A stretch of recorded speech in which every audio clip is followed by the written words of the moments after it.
بسم اللہ الرحمن الرحیم۔ وعن ابی ہریرہ رضی اللہ تعالی عنہ قال قال رسول اللہ صلی اللہ علیہ وسلم من یأخذ عنی ہؤلاء الکلمات فیعمل بہن او یعلم من یعمل بہن قلت انا یا رسول اللہ فقال ابو ہریرہ فعد رسول اللہ صلی اللہ علیہ وسلم فأخذ بیدی فعد خمسا فقال اتق المحارم تكن عابد الناس وارض بما قسم الله تكن اغنى الناس واحسن الى جارك تكن مؤمنا واحب لاخيك ما تحب لنفسك تكن مسلما ولا تكثر الضحك فانك ستضحك تميت القلب او كما قال رسول الله صلی اللہ علیہ وسلم۔ حضرت ابو ہریرہ رضی اللہ تعالیٰ عنہ کی روایت، جس کے اندر اللہ کے نبی صلی اللہ علیہ وسلم نے 5 نصیحتیں شمار کرائی ہیں حضرت ابو ہریرہ رضی اللہ تعالیٰ عنہ کو۔ ان میں سے 2 کا ذکر پہلے جمعوں کے اندر ہو چکا ہے۔ اللہ کے نبی صلی اللہ علیہ وسلم نے ارشاد فرمایا اتق المحارم تکن عابد الناس، تم اللہ کی حرام کردہ چیزوں کو چھوڑ دو، اپنے آپ کو اس سے بچا لو، لوگوں میں کامل عبادت کرنے والے شمار کیے جاؤ گے۔ وارض بما قسم اللہ تکن اغنى الناس، جو اللہ نے تم کو عطا فرمایا ہے اس کے اوپر تم راضی ہو جاؤ،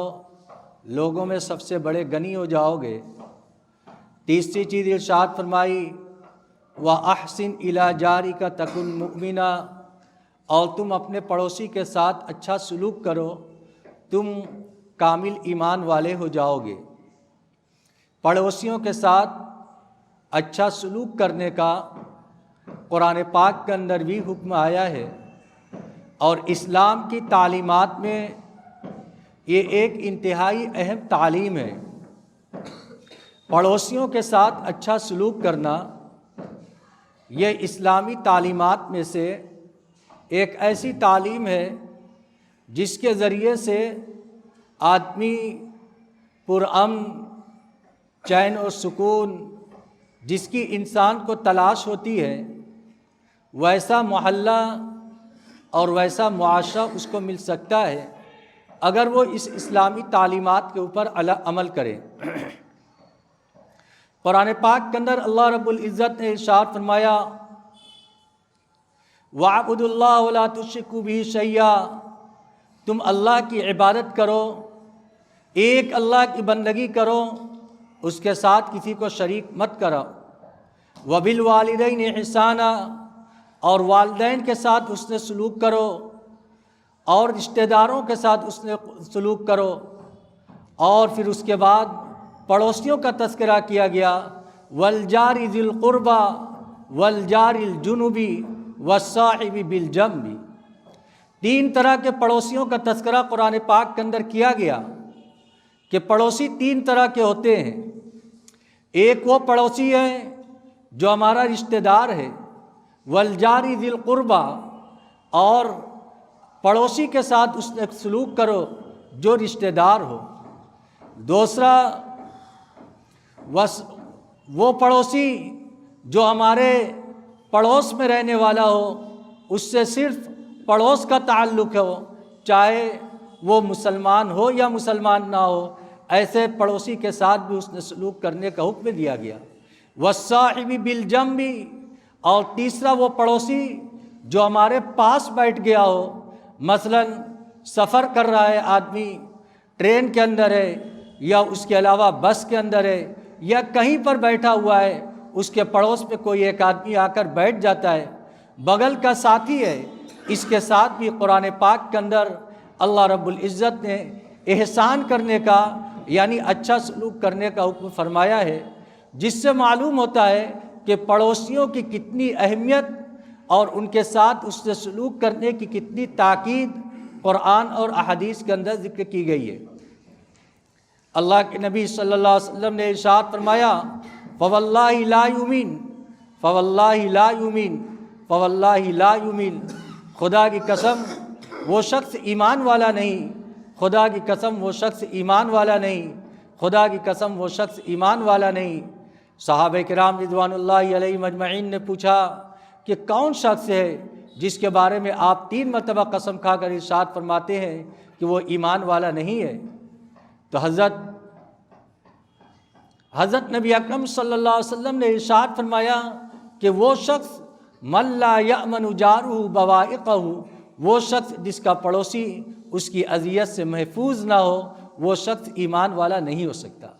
کتنی تاکید پڑوسی کے سلسلے میں اللہ کے نبی صلی اللہ علیہ وسلم نے ارشاد فرمائی کہ حضرت عائشہ صدیقہ رضی اللہ تعالی عنہ ارشاد فرماتی ہیں ما زال جبریل یوصینی فی الجار حتی ظننت انہ سیورثہ، کہ حضرت نبی اکرم صلی اللہ علیہ وسلم ارشاد فرماتے ہیں کہ حضرت جبرائیل علیہ السلام پڑوسی کے سلسلے میں مجھے برابر تاکید کرتے رہے، اور ایسی تاکید آئی کہ مجھے یہ خیال ہونے لگا کہیں ایسا نہ ہو کہ وراثت کے اندر پڑوسیوں کا حصہ لگا دیا جائے۔ کتنا اہتمام تھا پڑوسی کا کہ اس کو کسی طرح کی کوئی تکلیف نہ پہنچائے، اس کے ساتھ کوئی برا سلوک نہ کرے، حتیٰ کہ حسن سلوک کا حکم دیا گیا۔ اور اگر کوئی شخص عبادات کے اندر، معاملات کے اندر، عبادات وغیرہ کے اندر بہت آگے بڑھا ہوا ہے لیکن اس کا حسن سلوک پڑوسیوں کے ساتھ اچھا نہیں ہے، تو اللہ کے نبی صلی اللہ علیہ وسلم کی تعلیم کے اندر صاف موجود ہے کہ آپ علیہ السلام سے ذکر کیا گیا، اے اللہ کے نبی ایک عورت ہے جو بہت نیکوکار ہے، رات بھر نماز پڑھتی ہے، دن بھر روزہ رکھتی ہے، کوئی نیکی کا کام وہ نہیں چھوڑتی، لیکن اس کے اندر ایک خرابی یہ ہے کہ وہ پڑوسی کو ایذا پہنچاتی ہے، تکلیف پہنچاتی ہے۔ اللہ کے نبی صلی اللہ علیہ وسلم نے ارشاد فرمایا کہ وہ عورت جہنمی ہے۔ دیکھیے، اس کی عبادات ایک طرف،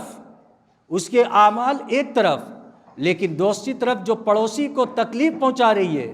ایذا پہنچا رہی ہے، اس کی وجہ سے اس کے لیے جہنم کا اللہ کے نبی صلی اللہ علیہ وسلم نے اس کو خبر دی کہ ایسی عورت جہنم کے اندر جائے گی جو پڑوسیوں کو ایذا اور تکلیف پہنچائے۔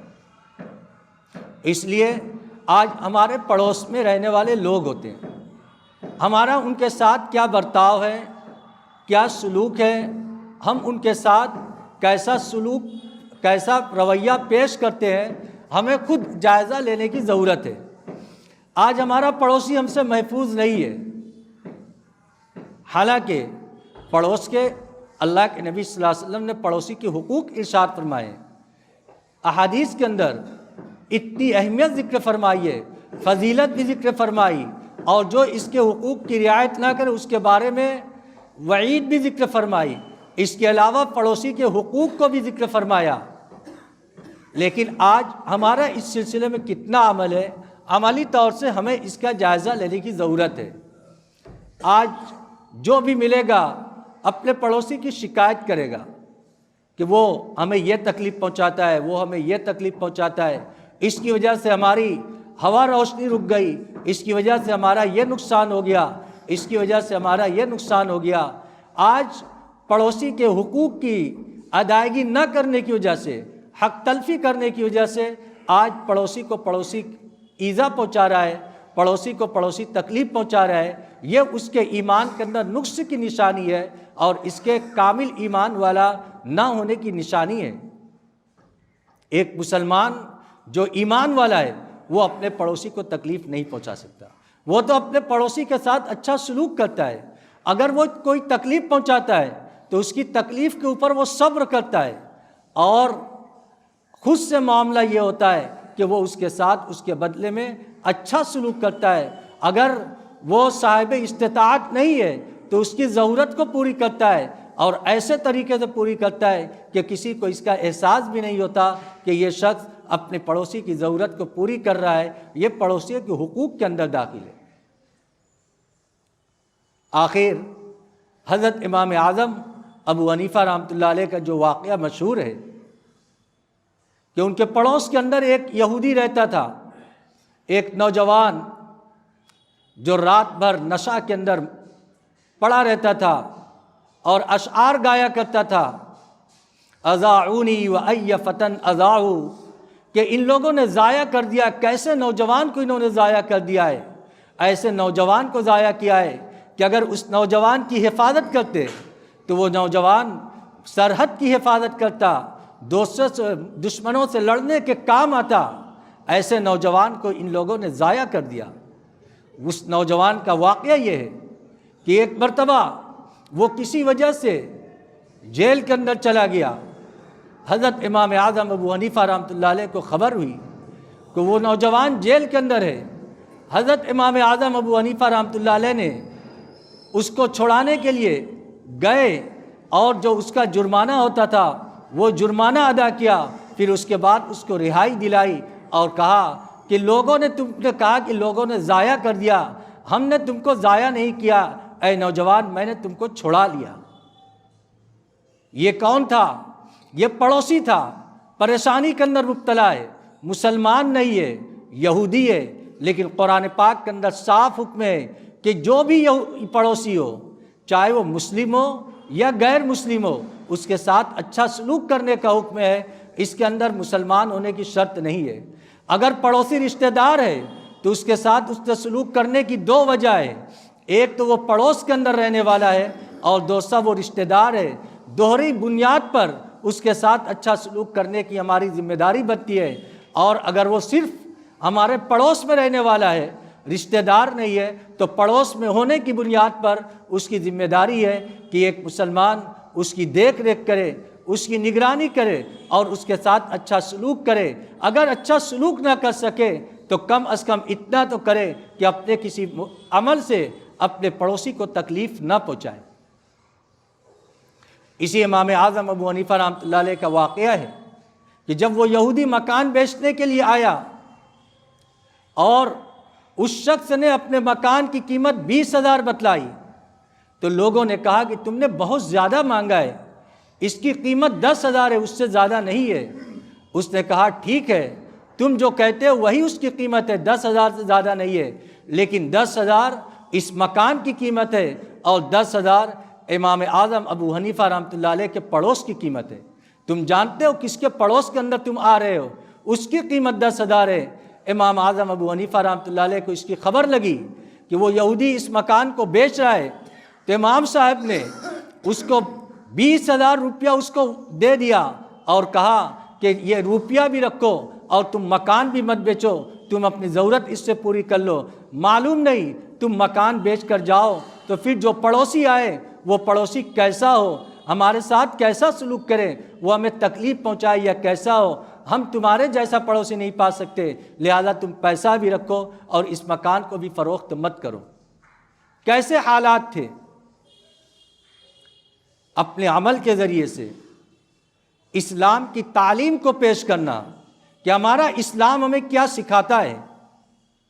ہم اسلام کی صحیح تعلیم اگر پیش کرنا چاہیں تو ہم اپنے عمل کے ذریعے، اپنے کردار کے ذریعے اسلام کی صحیح تعلیم کو پیش کر سکتے ہیں۔ جو اللہ کے نبی صلی اللہ علیہ وسلم نے ارشاد فرمائی ہے اس کے اندر ایک اہم چیز ہے کہ اپنے پڑوسیوں کے ساتھ اس نے سلوک کرو، چاہے وہ پڑوسی مسلمان ہو یا مسلمان نہ ہو، رشتہ دار ہو یا رشتہ دار نہ ہو، یا ایسا پڑوسی ہو جو عارضی طور سے ہمارے پڑوس کے اندر آ گیا ہو۔ مثلا سفر کے اندر ہے، سفر میں ہماری سیٹ کے اوپر کوئی آ کر، 2 آدمی کی سیٹ ہے، اب ایک اور آ کر بیٹھ گیا، وہ غیر مسلم ہے، تو اس کے ساتھ ہمارا ایسا ویوہار ہونا چاہیے، ایسا سلوک ہونا چاہیے کہ وہ غیر مسلم ہمارے سلوک کی وجہ سے، حسن اخلاق کی وجہ سے متاثر ہو جائے اور وہ آگے یہ کوشش کرے کہ اگر ہم کسی سیٹ کے اوپر بیٹھنے کی کوشش کریں گے تو ایسی سیٹ کے اوپر بیٹھیں گے جس سیٹ کے اوپر مسلمان ہو، کیونکہ اس کے ساتھ رہتے ہوئے ہمیں بہت اپنائیت محسوس ہوتی ہے، اس کے ساتھ ہمیں اچھا محسوس ہوتا ہے۔ ہم اس سیٹ پر بیٹھیں گے جس سیٹ کے اوپر مسلمان ہو۔ یہ اس وقت ہوگا جب ہم اسلامی تعلیمات کو صحیح طریقے سے عملاً غیروں کے سامنے پیش کریں گے، اپنوں کے سامنے پیش کریں گے، اور اگر ہم اس تعلیم کو صحیح طریقے سے پیش نہ کر سکے تو اللہ کے نبی صلی اللہ علیہ وسلم نے جو حدیث کے اندر ارشاد فرمایا کہ تم اپنے پڑوسیوں کے ساتھ اچھا سلوک کرو تب تم کامل ایمان والے ہوگے، اور اگر پڑوسی کو تکلیف پہنچا دی تو یہ شخص ایمان والا نہیں ہو سکتا، وہ شخص ایمان والا نہیں ہو سکتا جو اپنے پڑوسی کو ایذا پہنچائے، اپنے پڑوسی کو تکلیف پہنچائے۔ آپ نے قسم کھا کر یہ بات ارشاد فرمائی۔ حدیث کے اندر پڑوسیوں کے حقوق کو بھی ذکر فرمایا گیا، متعدد طرح کے حقوق ذکر کیے گئے۔ مثلا اگر کوئی شخص ہمارے پڑوس کے اندر رہتا ہے اور وہ غریب ہے اور اللہ نے ہمیں صاحب وسعت فرمایا ہے، بنایا ہے، یہ اللہ کا احسان ہے، اللہ کا فضل ہے، ہمارا اپنا ذاتی نہیں ہے۔ اس کے اپنے پڑوسیوں کا خیال رکھنا، اس کی کسی ضرورت ہے، ایسا نہیں کہ وہ ہم سے مانگے تب ہم اس کی ضرورت پوری کریں، خود سے احوال کا تفقد کر کے اس کی ضروریات کو پہنچانا اور اس کی ضروریات کو پوری کرنا، یہ ایک ایمان والے کی شان ہے اور ایک پڑوسی کا حق ہے کہ ہمارے کسی عمل سے ہمارے پڑوسی کو تکلیف نہ پہنچے۔ اسی وجہ سے حدیث کے اندر اللہ کے نبی صلی اللہ علیہ وسلم نے جو بہت سارے حقوق ذکر فرمائے، ان میں سے کتابوں کے اندر لکھا ہے کہ اگر تم اپنے گھروں کے اندر کوئی پھل لے جا رہے ہو، کوئی کھانے پینے کی چیز لے جا رہے ہو اور تمہیں اللہ نے اتنی وسعت دی ہے، اتنی طاقت دی ہے کہ تم اپنے پڑوسی کے گھر کو دے سکتے ہو، تو اپنے گھر کے لیے بھی لو، تو اپنے پڑوس کے والوں کے لیے بھی لے لو کہ تھوڑا ان کے گھر کے اندر بھی چلا جائے۔ اگر تمہارے اندر اتنی طاقت نہیں ہے، یا طاقت تو ہے لیکن اتنا حوصلہ نہیں ہے، تو تم اس سامان کو ایسے طریقے سے مت گھر کے اندر لے جاؤ کہ پڑوسی کے بچے دیکھیں تو اس کی وجہ سے ان کے دل کے اندر احساس پیدا ہو کہ کاش کہ آج ہمارے ابو کے پاس بھی، ہمارے گھر کے اندر بھی اگر پیسہ ہوتا تو آج یہ پھل یا یہ کھانے کا سامان ہمارے گھر کے اندر آتا، ہم بھی اس سامان کو کھاتے۔ اس کی وجہ سے ان بچوں کے اندر احساس پیدا ہوگا، ان کو تکلیف ہوگی۔ شریعت نے اس بات کی اتنا لحاظ رکھا ہے کہ اگر تم اچھے سامان کو لے جا رہے ہو تو اس کے اندر ان کا حصہ لگا دو، اگر حصہ نہیں لگا سکتے تو ایسے طریقے سے اس کو مت لے جاؤ کہ پڑوسی کے اندر، پڑوس میں رہنے والے غریب بچوں کو اس کا احساس ہو کہ یہ سامان ہمارے گھر کے اندر بھی ہوتا۔ اگر تم اپنے گھر کے اندر کوئی اچھا سامان پکا رہے ہو، کھانا پکا رہے ہو، تو اس کے دھوئیں کے ذریعے سے پڑوس میں رہنے والے غریب پڑوسی کو تکلیف مت پہنچاؤ۔ اگر تم اچھا بنا رہے ہو، اس میں سے کچھ حصہ لگا کر اپنے پڑوس میں بھیج دو۔ اگر اتنا نہیں کر سکتے تو ایسے طریقے سے پکاؤ کہ اس کی مہک سے اور اس کے دھوئیں سے تمہارے پڑوس میں رہنے والے پڑوسی کو تکلیف نہ ہو۔ دیکھیے کتنی، دیکھنے میں کتنی معمولی چیز، کتنی باریک چیز، آدمی اس کی کوئی اہمیت نہیں سمجھتا، لیکن آپ یاد رکھیں کہ اگر آپ نے شریعت کے اس حکم پر تھوڑا سا عمل کر لیا، آپ کے پکے ہوئے سامان کے اندر کوئی کمی نہیں ہوگی، لیکن آپ کے اس حسن اخلاق کی وجہ سے، چاہے وہ مسلمان ہو یا غیر مسلم، اگر آپ نے اپنے اچھے اخلاق کو پیش کر دیا تو اس کے ذریعے سے اسلامی تعلیم کی اہمیت بھی غیر کے اندر پیدا ہوگی، اور اس کے ذریعے سے ایک پڑوسی کے دوست سے پڑوسی کے دل کے اندر محبت بھی پیدا ہوگی۔ آپ نے ارشاد فرمایا اگر پڑوسی کے گھر کوئی خوشی کے مواقع میسر ہو جائیں تو آپ، یہ ایک پڑوسی کی ذمہ داری ہے کہ اس کے گھر جا کر اس کو مبارکباد پیش کریں۔ یہ پڑوسی کی ذمہ داری ہے کہ اگر ہمارا پڑوس میں رہنے والا ایک پڑوسی ہے،